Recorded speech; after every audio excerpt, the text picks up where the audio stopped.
Many, many great people have discussed the union and the connection between the mind, body, and soul. But not too many people understand it as well as our panel of guests. But we have to start from the beginning. We have to start from the creation of the universe. How do the cosmos play into everything? Santos Bonacci speaks about astrotheology. Dan Winter breaks it down scientifically. And Sevan can just go for 3 or 4 hours without taking a breath. All these great guests have been guests on the show previously, and it's such a pleasure to have them all on. Let's go to Santos first. Santos, welcome back to the show. Thanks, Chris. Thank you very much. Absolutely, absolutely. Give us your websites real quick before we begin. UniversalTruthSchool.com, which will link you to the Astrotheology, Mr. Astrotheology YouTube page, which has all my videos. Excellent, excellent. Didn't you have a recent video that came out, or are you working on that and it's coming out soon? I posted one about 10 days ago, which is doing pretty good. It's up about 15,000 hits already. So, and I'm getting some good, positive comments back from people about that one. It's called Secret of Secrets, the Elixir of Life, Hiding in the Bible. Excellent, excellent. And Sevan, welcome back to the show.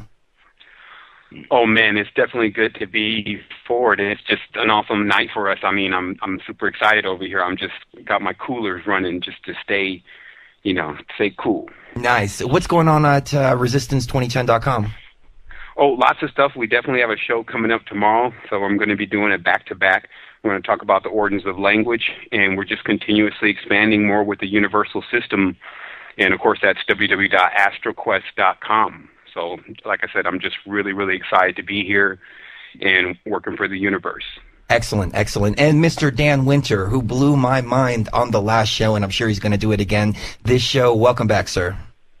Hi, nice to be here. Thanks for inviting me. Definitely. Give us your websites really quick. goldenmean.info is the main website, and also fractalfield.com. Also, we just released our iPhone software for heart entrainment empathy at heartsring.com. Excellent, excellent. Let's start from the very beginning. Can you break down the creation of the universe and how that's affecting us today? Well, I sort of agreed with Dwayne Elgin's theory of continuous creation, that the Big Bang is continuous, and I think the biggest clue is the structure of hydrogen, which we have new equations for. Basically, the common musical signature of the universe is clearly Planck length and time, and perfect exponents times golden ratio of that give you hydrogen radii, hydrogen frequency, and also the wavelengths precisely of the two wavelengths of photosynthesis and the duration of the Earth year and the Venus year. So clearly the fractality of the universe is defined beautifully right in the structure of hydrogen and Planck. And so that tells us, for example, how the frequencies of things like Schumann resonance and the brainwave alpha of bliss are structured. It's the musical sort of swan song of the universe. And Mr. Astrotheology, Santos Bonacci, can you expand on that at all? Because I know that you bring more of a spiritual and esoteric idea behind that.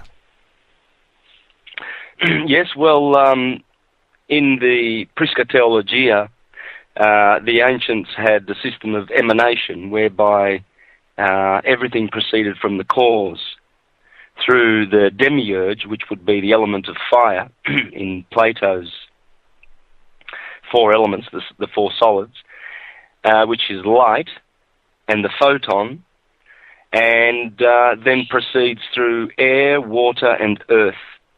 And you'll always find varying lists, or lists with different designations for those four elements. For instance, Plutarch, speaking on Plato, says that fire is movement, air is identity, water is differentiation, and earth is rest. So from fire to earth, you've got this movement and rest. The movement is the electrical electromagnetic force that comes out of this core's undivided light. And this L electricity, you see, that's why you see L is so prominent in our theology. You'll find L everywhere: Bible, angel, gospel, etc. So the fire is the mover.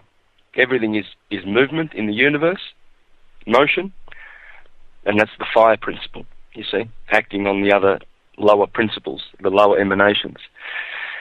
Yeah, so there's your metaphysical approach, I guess. Excellent, excellent. And Sevan, I think you can tie them both in together. Take us away. Definitely.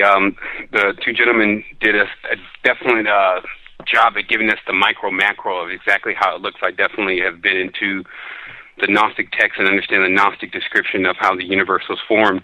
I think just for simplicity for people, it's just everything that exists has a germ, a seed or ovum that it starts in or starts from a matrix, and we see that as a sphere or a circle. So we get that kind of as our first quote-unquote letter. And so I think everything in itself comes out of a portal. And then as Dan Winter was speaking of, the phi ratio and that procession, which is also known as even the pentagram, is how this universe begins to spiral and form itself.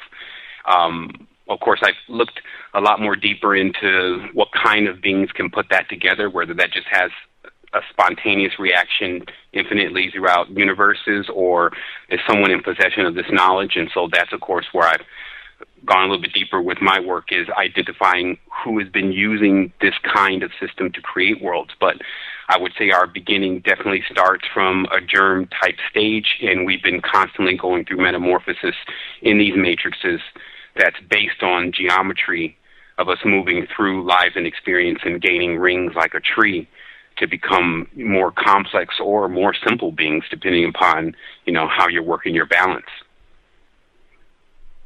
Wow. I think you said it perfectly, and you mentioned the pentagon, or pentagram, I should say. Dan Winter, how does that play into sacred geometry? Well, the stellation of the pentagram in 2D, which is the stellation of the pentadodeca in 3D, is clearly, and we have new mathematic evidence, is the geometry of not just DNA, but hydrogen itself, and even new information that stellation of the platonic solids, dodecaecos on the outside and tetracubocta on the inside, is precisely the SPDF subshells, the electron shell kind of table, S being toroidal, P pi being tetracube, and DNF 5, 7 pair 10, 14 electron being dodecaecosa. And then with the work of Moon at University of Chicago showing that the geometry of the hadrons, protons, and neutrons, the nucleus is also precisely platonic. And the new information is that the platonic symmetry of the nucleus and the platonic symmetry of the electrons means that the atom in the atomic table is self-similar electron with respect to nuclear, namely fractal. So it's all fitting together rather nicely. And the new information there, again, is that since golden ratio, of course, the stellation of the pent is what rules that symmetry, dodecaecosa, it is, in fact, that golden ratio that causes that field effect, that relationship between electron and nucleus, to be centripetal, namely the cause of gravity. Scott, in New York, do you want to take us away? Are you still with us? Sorry, yeah, there you are. I had it muted. Actually, this one would be more directed towards Sevan, but the correlation of Venus to the phi fractal of the five-sided pentagon and how it formulates basically the majority of life forms on Earth into fractals of 5. I was just wondering if you could expound upon that. Yeah, I mean, I'm glad that even Santos mentioned earlier the heavy emphasis on L, especially with the fire language of Hebrew. And any scholar, of course, digging into etymology and language looks into the Arabic also, because oftentimes the Hebrew is used to authenticate the Arabic, and that's generally the back and forth between scholars now. But within the symbols, it's actually the terminology of the Egyptian R, which actually became, from my understanding, especially through ancient writings, the R was the pentagram itself. So it's known as the R sign. And, of course, we had a plethora of characters coming through our world, especially in the ancient times, bearing this symbol as either their symbol of worship or something that they were affiliated with. And so I think that, of course, gets us into the use that our ancestors had of 5, which obviously has something to do, Dan Winter could definitely go into depth with it, with the pyramids, what I'm knowing now as a special kind of energy or a secret kind of energy that was being cultivated there using the mathematics and using the knowledge of 5. And I think how this plays into everyone's life, though, and, you know, just in saying all of this, sometimes we can see it as like in science and in spirituality or whatever, but I think people need to really start seeing it's inside of you. This is the body that you are put in. And so regardless of the origins and the stories and things, this is things you would have to know in order to be able to move this vehicle around properly. And so I was hoping, especially since the promises that 2012 has been boasting, that at least today that we can start getting some finite answers about, you know, what kind of power is being used, especially within the spiritual sectors, the potential of the body now in the condition that it actually is in now, which I'm basically saying that after all of what we've dealt with in this society and in this reality, it's like very important to take it from now to what we can do about our situation. And I would just like also the tone of this conversation to be really to think about the children, because there's a lot of us, especially that have learned manifestation and learned techniques of energy, and we're not really experiencing on the physical level hardships anymore because we've learned the keys of manifestation, et cetera, in the great arcanum. However, what got us actually here was this passion, this even desire, because Venus is connected with desire, it's connected with the mouth, it's connected with asking for what you want. It was this desire for us to see the entire world emancipate into, for those who have had the quote-unquote bliss experiences Dan talks about. Some refer to it as a Shekinah in the Gnostic text, some Holy Ghost, but basically when the body goes into a higher vibratory frequency and shakes off a lot of the shells or negative energies that have clasped onto them because of things that people are not even really aware of. And so I would hope we could get into parts of the conversation where we talk about people's everyday life and how they make agreements to allow certain kinds of energies that have already been identified to bind them and to hold them back so that, you know, we can see some real expansion. So that's, you know, really my answer to that question. I know that we have some time to talk in this conversation, but to me, it's R or L. That's all of the teachings that I've seen. A little thought on the science there that, you know, we know from the physics of Hebrew that the phase angle or tilt of the torus that casts the shadow, called the Hebrew letter R, which, by the way, is both the capital and the small r, is precisely 90-degree tilt, called L, which means a phase shift. And it turns out, of course, that the physics of color is the same phase conjugation, namely that the visible spectrum, precisely 1 octave, is the rotation of the photon as a torus in 180 degrees. So the red is facing you, and then the green is a 90-degree tilt. And at that 90-degree tilt of that photon donut, the spiral self-organizing on the donut casts the exact shadow of the letter R, which is in the word for green in almost every language, fair, green, and ruan, and in Hebrew. And at the 90-degree tilt of the photon that we call green, the letter R, is precisely poison to every living thing. And the reason every plant reflects and doesn't eat green is because the 90-degree tilt, the cube, is opposite to conjugate. It's a charge isolator. It's the opposite of all life. So if you look at the table of frequencies that motorize photosynthesis, there are 2, and green is in the middle of them and poisons photosynthesis. So it's called negative green in psychotronics. But the practical implication are, it's well known, of course, that if you wear green, you attract, you maximize empathy. You don't wear green unless you want to feel everybody else's feelings. It's an old adage. And it's simply because when you wear green, it means you're reflecting the non-conjugate frequencies and absorbing the conjugate, which is to say the ones that are well distributed, namely the sort of physics of collective mind or empathy itself. Namely, the other two frequencies of photosynthesis, which are precisely Planck time, exponent golden ratio. So, in other words, charge distribution is what makes the collective mind work, and therefore empathy and compassion. Another example of that is the orbit of Venus you mentioned. It's a reverse retrograde pentagram as seen from Earth, but it's more important that, in fact, the orbital time of Venus, like the orbital time of Earth, is precisely Planck time times the power of golden ratio, which means it's phase conjugate, which is why Anton Parks so correctly says that in the orbit of Venus, Enki Samuel, Lucifer, his ex-wife, is returning his plasma back to life.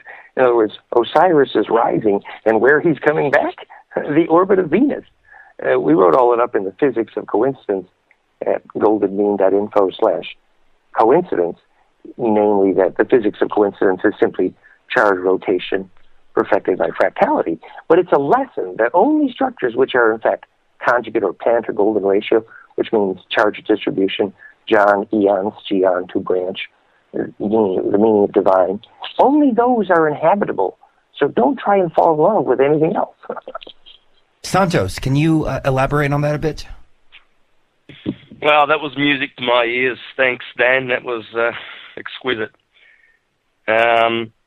Yeah, well, I don't know what to say after that.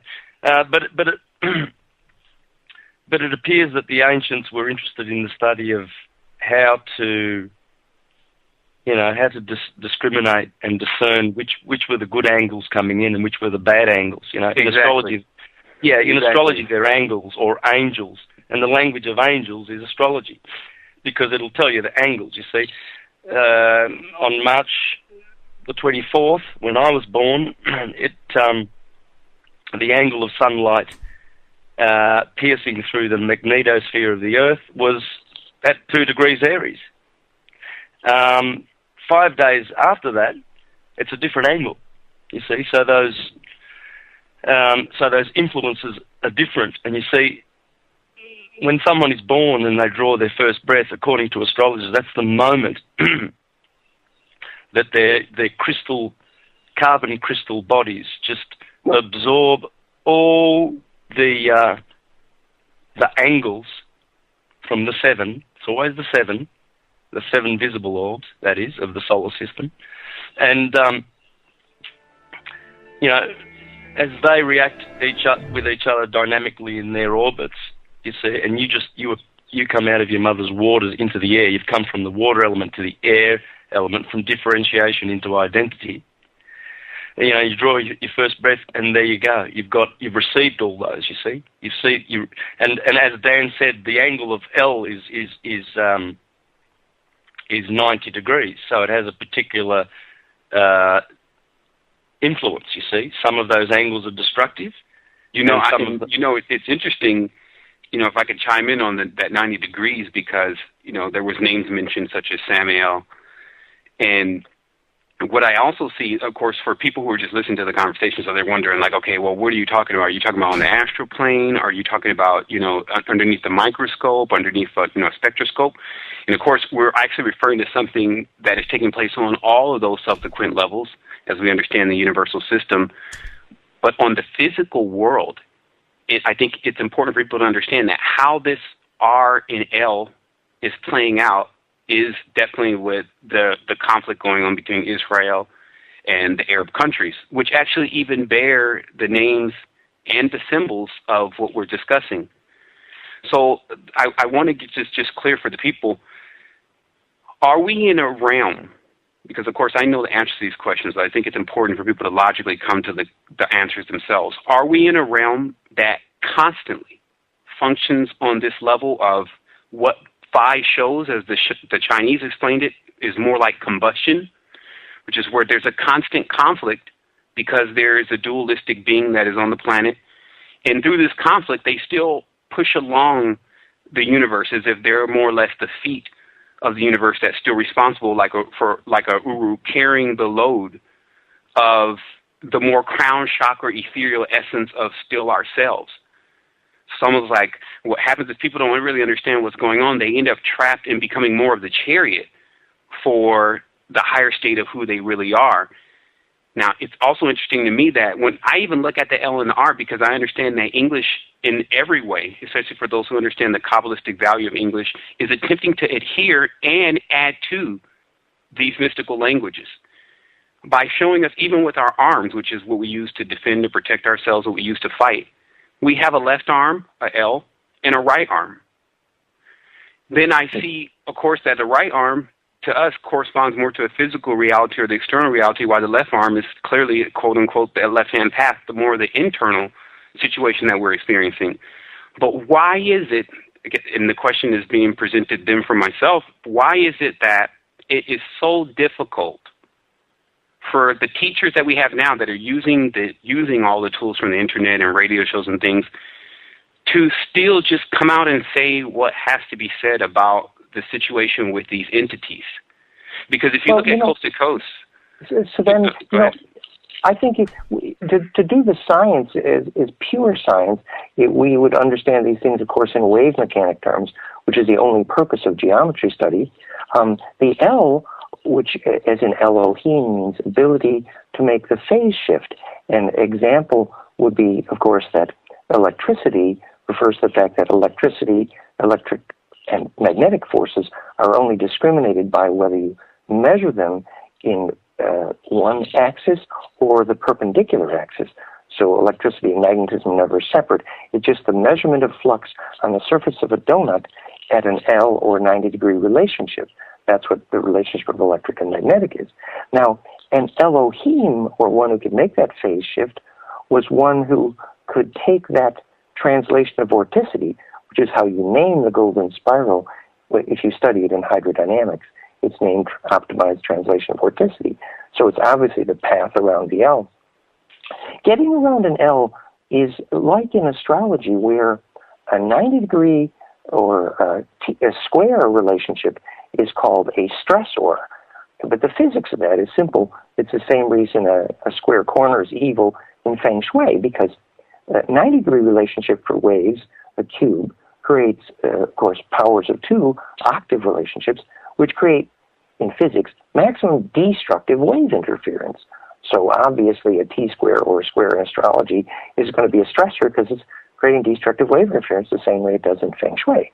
But what an Elohim meant in ancient language was more with reference to how that plasma, life force, or aura is being translated in your body, in your DNA. And if you look at the physics of death, that when you die, of course, you see the 4 symmetries, lattice, cobweb, tunnel, spiral, from the Couvé form constants, what everyone sees when they die, the sequence of geometries. And we now know what that is. That's the sequence of the braid spins of DNA saying to your plasma, make the L, which is to say, get ready for compression, implosion, fusion. And if you can get your plasma, your charge, your aura, through the speed of light at the center of the torus, which requires making an L, which is the same thing that happened at Montauk or Philadelphia experiment. The ones whose aura was phase coherent could be compressed and then accelerated, and they did not come back scrambled eggs. Well, the same thing's true about death or lucid dream. Your plasma has to make an L or phase shift, and that's why you can tell if you're going to die well if you can lucid dream well. And that phase shift actually is precisely the translation of vorticity or inertia, which is accelerated through the speed of light in the geometry of your DNA at the very hydrogen core, which is the center of the zipper. So anyway, that idea of what is the L and who is an Elohim is one that can translate the vorticity. The irony is, if the Elohim were the fallen ones, they were the ones who could not lucid dream. So calling them, and they therefore could not die well. And that means Nephilim or fallen or DNA that doesn't implode or make the L. So generally the Elohim were the wannabes. They weren't the actual ones who could do it. You know, that's fascinating that you would say that, Dan. That's one of the obstacles that I'm trying to overcome is the ability to lucid dream. It seems like in the DMT realm, I have full control of myself, but in a dream state, I can never grasp the concept that I'm dreaming. Any suggestions for people facing that? Well, practicing lucid dreaming is the essence of getting immortal, preparing to die. It means your plasma, your aura, your ka, your boat into the underworld, is becoming phase coherent. In other words, if you don't get a big aura, you miss the purpose of life, and you don't take it through death. It's even more important than your checkbook. So getting a coherent aura, of course, means, live food and yoga, and very much about living in a coherent charge environment, which means away from the metal city and electrosmog. Obviously you need a magnetic map for your bed. You need to know that a dreaming track in Australia is a coherent magnetic line by measurement, and therefore, if you want to go somewhere in your dream, you're going to need a road. And regarding the DMT, I would say, the molecule does emulate the endorphin and trigger the pineal. The problem is that if you can't make it from yourself, from within, you probably are not going to be able to take it with you when you die. So it's probably useful to have a few of those experiences, but generally then you need to learn to make the chemistry from within. I would call it maybe the Terence McKenna mistake, and because that's all that you take with you when you go. And again, it's not an arbitrary or even unmeasurable suggestion. It's very measurable. You simply measure your aura for coherence with the GDV, Galapagos, calibrated Kirlian, and you can see the holes in your aura that arise from too much drug experience, and that then invites in astral parasites. Well, that is true. That is definitely true, and I agree with that statement, especially in regards to a lot of these street drugs that have come out: LSD, ecstasy, methamphetamines, cocaine. I've seen these people. As a matter of fact, I met somebody today who was trying to get off heroin, and the poor guy, I mean, you could see he had something inside of him. There were holes in his aura and his spirit, and I gave him my number and said, look, if you need to talk to me at any time, give me a call 24 hours a day. I felt so bad. I wish I could have done something for this guy. But Santos, any thoughts on the after-death experience? Not really. I would like to also be good at lucid dreaming, and I'm aware that I need to make efforts to do that. I'm right there with you. Probably a little bit slightly on the lazy side, but my son keeps telling me you need a notepad. I believe, is that right, Dan? A notepad and pen. Yeah, setting intention, it helps you. It's how you steer tornadoes. Your intent in your dream, your plasma projector, your wings, your arc angle is basically your intent. It's the same way you steer a faster-than-light UFO. So getting your intent lined up. But your intent becomes phase coherent when your aura is coherent. And just one more little thought on the drug thing. I think Ananda did get one thing right from Norway. He said the difference between Enlil Yahweh Amun, he was not the half-brother, he was a clone of Enki. The reason that his religion, the Amun-Ra religion of Egypt, was parasitic, was their drug of choice was mushroom, whereas the Enki Atun Samuel, the sun god cult, which became Akhenaten, and Tut, which became the Jesus legend. The reason they were non-parasitic was they used the soma, the acacia, which was a non-parasitic and a drug of more astral hygiene to gain leverage in the astral. Well, that's what DMT is, and if it's made properly, it really is pulled from the acacia, which is my understanding also has, many also spiritual implications, especially within societies, showing the acacia branches and things as they did have access to that already. Well, yeah, absolutely. Moses, the burning bush, was an acacia bush, wasn't it? Well, I definitely know Solomon, just for, the cult of Solomon, they were definitely utilizing it.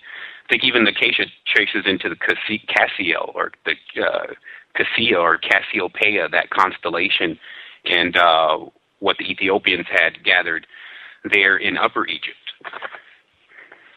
And, Castaneda said the first time you go to the mushroom, you think that you're seeing through it, and you're seeing through its interstellar mycelial spore fabric, and you can see through that, and it's an organ of perception. But the second time you go to the same mushroom, you realize it is seeing through you. The difference, of course, is who has the most centripetal force. Scott, anything you want to add?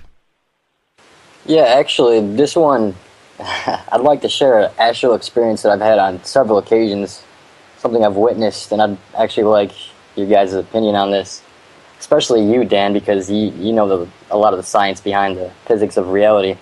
But, all right, let's take the universe.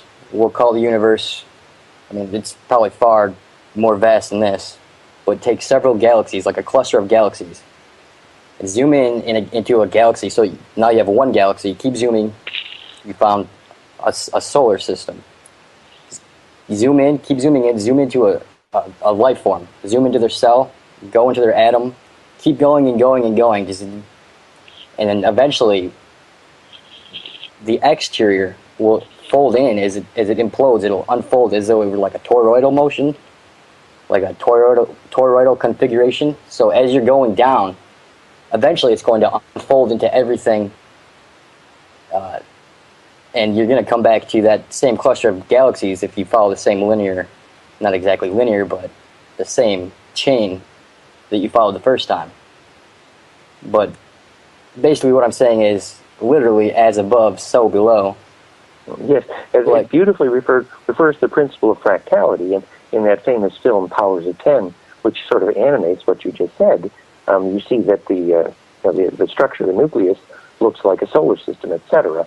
The thing that animates the whole thing, of course, is golden mean ratio, which is proven to be the structure of hydrogen, and of course interstellar relations, as in black holes, as Nassim proved.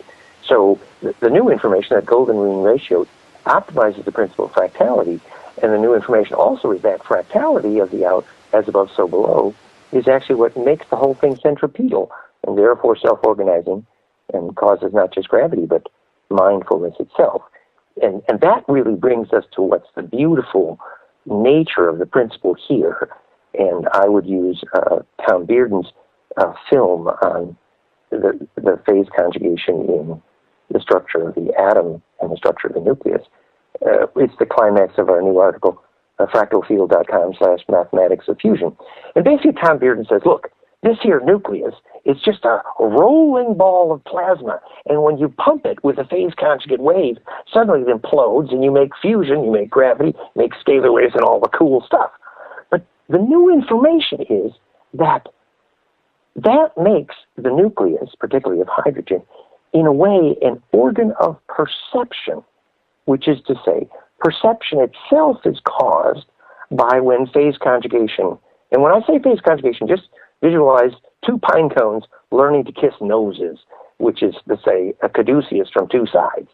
And when waves converge like that, which is now we know is literally the physics of nucleus, and literally precisely by equation the physics of hydrogen, which is the center of DNA and the center of the sun, of course, and the center of most fusion, that is the very nature and the definition of perception. For example, as Bill Tiller proved, that focused attention causes electric fields to compress. Therefore, you are as conscious as how much charge your focus is causing to compress. In other words, the power of your attention is measurable electrically. Very simple. Did you cause an electric field to compress, to get centripetal? So now it's obvious why that's the cause of perception.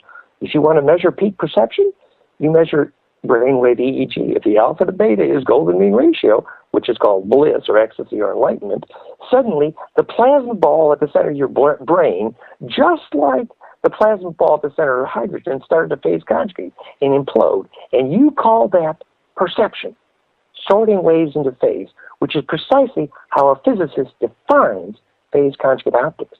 And by the way, when you make phase conjugate optics and you cause time reversal and self-organization, which is well known in the physics of phase conjugate optics, you can only time reverse, that is to say, to go back to the near past, if you're going back to a state of more order. My friend Bob Swada, who taught phase conjugate optics at the University of Buffalo, Roswell Cancer Institute, and then died of cancer. His answering machine said, well, leave a message and I'll phase conjugate back to you in the near past. But the lesson here of time reversal, somebody was asked about making this practical. In the Bible, when they say, I will raise a Shem unto the Lord, and that word Shem became our word, the altar in the church, that's how the word was translated, Shem, and later became our word shaman, and became the word chem and scheme and chemistry and alchemy, which now we know means access to a black hole. But I will raise a Shem unto the Lord meant I will build the stones to make a phase conjugate dielectric, because that's the only way I time reverse and eliminate aging, the definition of the Garden of Eden, electrically. So, but guess what? You can't time reverse your body, eliminate aging to the near past, unless, in fact, you were in a more ordered state in that past. Sevan, do you want to jump in? You know, I'm always ready to jump in, man. I'm just, like I said, I don't know. I was just talking to, I have, of course, some people that came over for the show. Everyone's just, really interested in seeing us, open this thing up and start really discussing, the ground zero situation and the transformation. Of course, there's just been this massive awakening for people within the last 2 or 3 years. But of course, as the greats say, what are they awakening to? And I really want to now talk about, building up this energy within the body. And as Dan Winter said, when you notice those two pine cones coming together, that is exactly what you see when the third eye opens. You see this cornucopic field, or this field that allows you the ability to mesh over this reality so you can see what is also here. That's the other thing about, what's out of the visibility of most people. And I think it's also an extreme disadvantage that you have individuals such as even the Rosicrucian Society, many of the individuals that are deep within there. You have these individuals that have astral abilities. And where we bottleneck is lucid dreaming is like riding a wave, as I talked about before. The right hand is the external reality, left hand's internal reality. So you need to learn how to use these in balance. It's interesting how we look at most people are right-handed, and I just want to really address the masses now. And that just shows you right off the bat somewhat of the imbalance that exists when we pop up in this world. I would like us to steer this conversation into the creators of this particular matrix, because I know that we've done enough research to identify the immediate universe. As far as the grand totality of this, I believe that the grand totality is in motion and always creating new things. So thus, unless you can move really fast, and as Dan talks about, you be able to implode yourself properly, to even catch up to the point of where things are beginning or originating from, you need to be really fast. But where we are is more like a shadow or a smear far back of what is taking place. And that is also from my deep understanding of how the future is read, that people who are able to ascend, and I do want to mention Elohim are here now. Like Elohim, if we really get into the deeper text about the original ones who were capable of imploding their system, they passed that ability on to their seed as they went on to do things that we're still connected to, because we're connected just like our baby's connected to the mother's umbilical cord. And even if that umbilical cord is cut in physicality, it doesn't mean it's cut on a spiritual level. So we're always connected to the ancestors, but they're still expanding into things. It seems like we're kind of descending this rope of what we know and what we already know. This is what I talk about in the yoga. It's like you go back into these primitive poses, such as the dog pose, and this is where we've already been. We've already ran the whole zodiac wheel, what I call the gambit. And now, because of the ignorance of this society and the ones with knowledge not willing to speak forth about, what is really going on, what's happening is you see humanity kind of going into a descending and acting like they're ascending. the most dangerous thing. Really, the reason why the New Age movement was formed, because I have the deeper documents of when the whole idea of ascension and activation was going to be presented to humanity, and how that was just going to be a replacement for Christianity, which is also the last deception that has come to the world that has left our ancestors stagnant. So it's also like the Mashiach or the Christ or the Kundalini must come forth within all individuals in order for us to awake something this big as Earth, to awake Earth's Kundalini. And I think a lot of people see it the other way around. They see like Earth or somebody else or some spaceship is supposed to come and activate, and then they're gonna activate. But I don't think that's what's going on here. It's like, really true, Sevan. That's beautifully said. That if you do the discipline to get your aura into a geometry where the pine cones can kiss, which means you need to avoid electrosmog. Basically, the electrical definition of sacred space is the only place where your aura can unpack. And it's correct to call that the awakening, because it's literally the further and further propagation of your field according to the laws of phase conjugation, pine cones extending. And what you say about left and right, sort of like the future and the past, is also very good physics, because, of course, if you study the physics, you see that the right and left hemispheres of the brain, the difference is primarily centripetal versus centrifugal vortex. And that net difference in advanced physics is called phase conjugate, or time biased, which is to say one is accelerating, imploding, the other is exploding. That's the difference between the intuitive and the logical brain, right and left hemisphere. And the reason that that is time penetrating is actually because at the center, because of golden ratio in the golden pine cone there, the phase velocities accelerate through the speed of light by golden ratio multiples times the speed of light, and that's called time travel. A practical example, just so people get the flavor, when Nostradamus learned to see the future, the turning point was he taught the royal family, the House of Savoy, the Queen, how to have a baby, and therefore they let him see the whole library in Turin. And so he learned that when he set up his tower at Saint-Remy to see the future, Nostradamus, he needed to be in the center of a giant magnetic pentagram. There's 5 places named Magdalen Tower around Saint-Remy and Le Baume, where Nostradamus' tower was, and the Magdalen Caves, etc. Giant pentagram, just like Rennes Chateau. And so then when he sets up his water dish with the egg-shaped black polished back, the center of his water dish, the optical reflection was profoundly phase conjugate, implosive, and that defines time reversal. And the other thing Nostradamus realized when he was looking in there, that he wasn't seeing the necessary future. He was only seeing the probable future. And that means if what you're seeing was not a more ordered state, you're not going to see through. Well, guess what?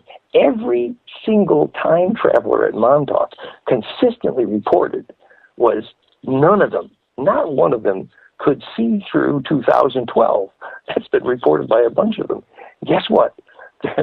They call that kind of a speed bump for the time travelers, that the amount of disorder that converges in late 2012 makes penetration through that phase wall the great challenge. That makes sense. I've talked to remote viewers. I've talked to several people, and they all say psychics, they can't see beyond 2012. I think you explained what that veil is. Our lucid dreamers have been quite clear here. We've been taking a poll of them. At first, they saw a 100-foot wave hit Portland, L.A., and Sydney, and I'd have to credit Bill and our Nostradamus connections there for those visions.